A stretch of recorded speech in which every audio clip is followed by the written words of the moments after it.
Joining me today is author, columnist, corporate advisor Srinath Sridharan. We have just received news about Trump's changing position on the issue of mediating for talks between Ukraine and Russia being part of what he called a trilat.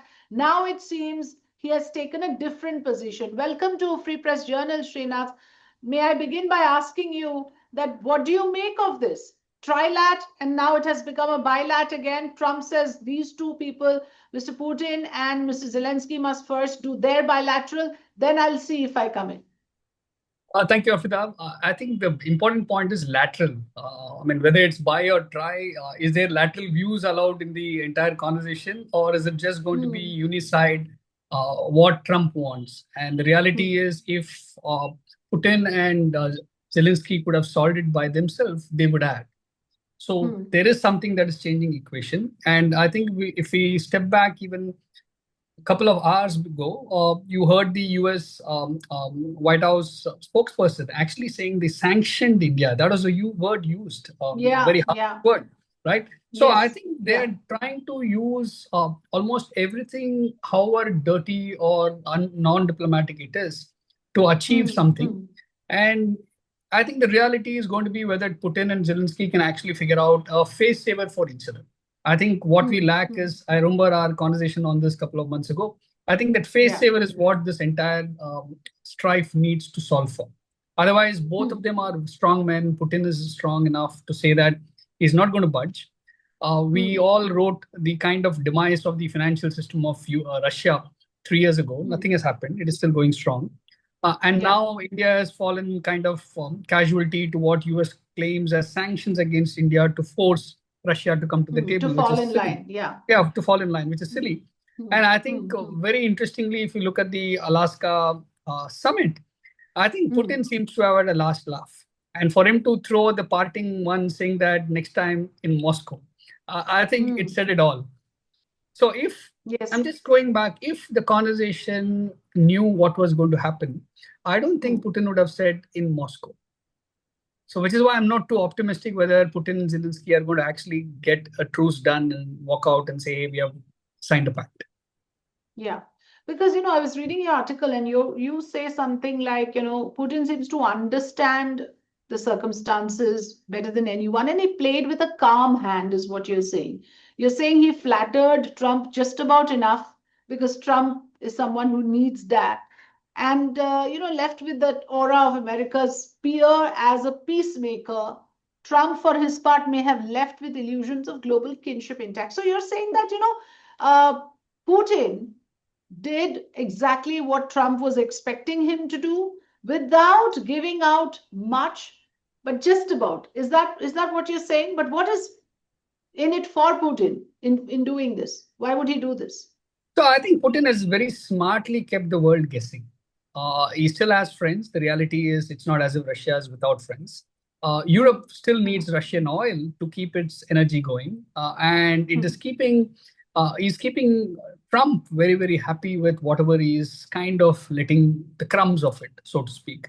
Otherwise, you had the harsh statements by Trump and his entire White House talking about how they will kind of squash Russian oil and how they have sanctioned. Nothing has happened. Nothing is, they've not been able to break through Putin's mind. And in Putin, the only person who actually speaks is Putin. And most of the time he doesn't speak. And here, I think he went a larger than life statesman by saying that, hey, I love peace and let's solve for this. And nothing came out of this 2.5 hours. Yeah. And yet you had then Trump hosting this entire entourage of leaders with Volodymyr Zelensky, the president of Ukraine, without actually having much to offer from Putin's side. Is that a correct observation? So it is, because at the end of the day, if Trump had kind of had an inside view to Putin's mind, he would have actually executed that. It is not as if Putin needs an audience of his own. He will get an audience of his own if he so wants it. I think Europe also is seemingly weak here, right? It wants the American, because it is also reeling from the American tariffs. And it also wants Russian oil, so to speak. So it is also trying to hedge its bet. And also one of the fears that Europe has is if any territorial conversation happens between Ukraine and Russia, And if Russia were to get more land rights around the region, and if Ukraine gets out of NATO, what happens to Europe in some of these conversations? I think everybody goes back 100 years, remembering the old imperial wars, so on and so forth. So why do I feel that Trump was kept happy by Putin and Putin still has a upper hand? Very simple. The summit, if it were victory, nothing has changed. Nothing has changed at all. Somehow I feel that it is a face saver that Putin has given to Russia, to the US, saying that why don't you host the Europeans? Why don't you host Zelensky and do all of this? And which is why now we are hearing Trump actually walking away saying that why don't the two of you meet and not me? It also gives him a card. Tomorrow, if something doesn't happen, if a peace pact doesn't happen, he can always play that card saying, hey, I wish I were there in that room. Probably the trial should have happened. So I think he is trying to be larger than life kingmaker and peacemaker, so to speak. And I think that is why in my article, I use the word that Putin is, seemingly seems like a pure statesman rather than Trump.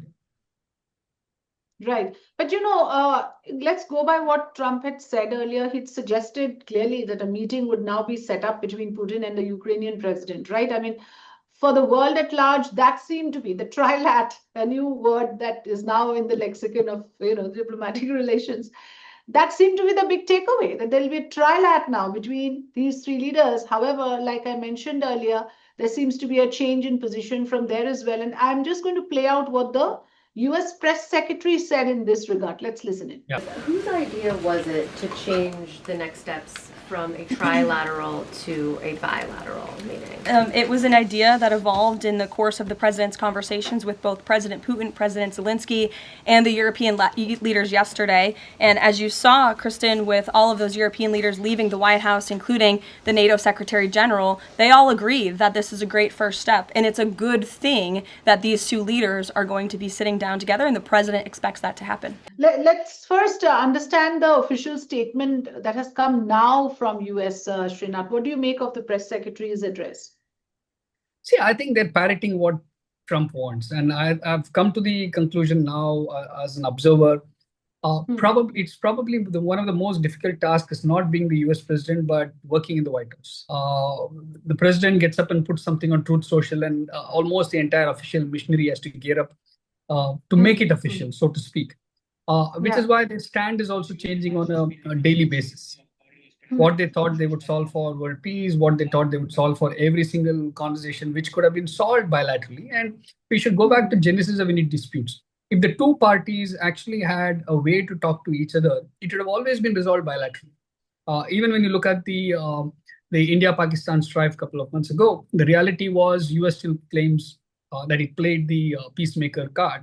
And that's where I think I go back and think probably it is all a PR narrative and push at that scale and size, global scale and size, for that global Nobel Peace Prize. I mean, we have had enough presidents, the Israeli head of state, then you had Pakistan and a couple of others actually nominating President Trump for Nobel Prize. And can somebody give it and let's be done with it and let's move on? Can we have some world peace truly?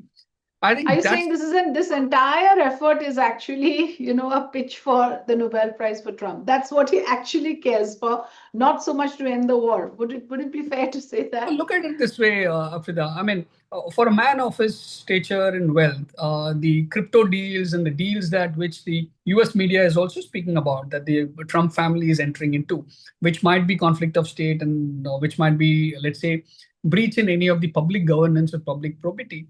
But the reality is the family is getting wealthier from some of these deals that are happening.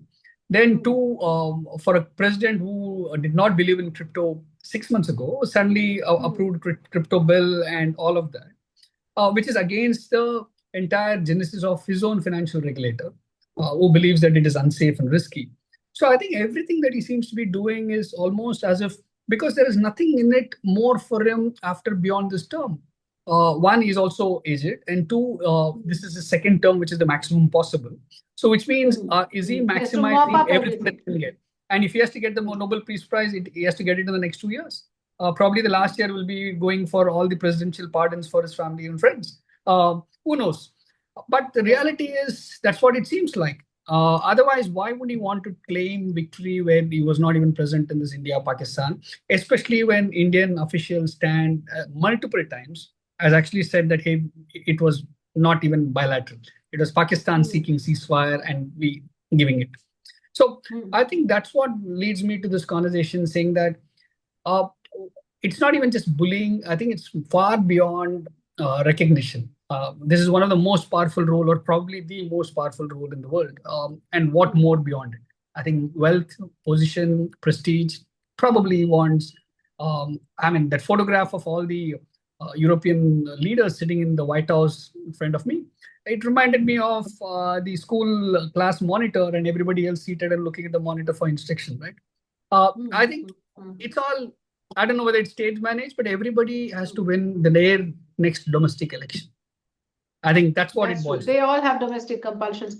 In conclusion, a quick word on what's in it for India. What are the stakes for us here?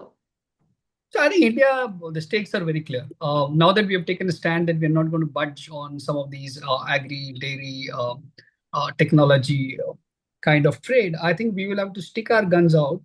But the reality is, what I wrote earlier last week is one of the toughest challenges is going to be technological sovereignty for India. Agri is given, and it's because of the number of people that it touches and being a politically sensitive topic. But how can we actually build technological sovereignty? Because every single operating system computer that India uses, everything is the Western big tech ownership. Absolutely. So it's going to take a couple of years for us to actually have resilience.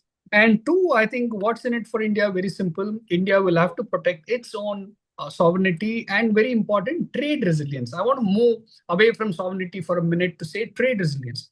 Let's say if US as a market has become so expensive to send export to, or we get cut off. The reality is, until we find replacement markets for those, our economy will suffer.